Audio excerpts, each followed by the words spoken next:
Kini ang atong latest weather update, July 14, 2022.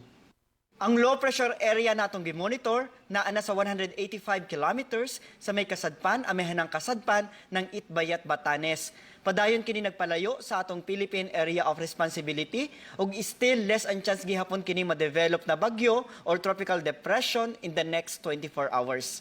Ang weather conditions sa tibuok Visayas, Palawan kasamang Kalayaan Islands ug ang Occidental Mindoro makasinati ng panagsama panganuron ngadto na sa medyo madag-umo na kalangitan ug naay mga patak-patak na mga pag-uwan ug kini mga pagpanugdog og kilat.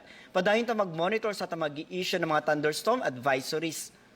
Also, we have to take precautionary measures sa mga hazards na dala ng thunderstorm.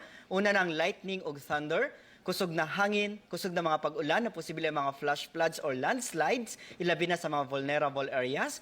If severe or intense ang thunderstorm, posible ang tornado, water spout, hail o ang pag-ulan ng yelo. Para sa atong mga dugang detalye, bisitaha itong mga official social media accounts. Kini si Jomar Iclarino, gikan diri sa DOST Pag-asa Mactan, maayong adlaw o mag-amping tang tanan.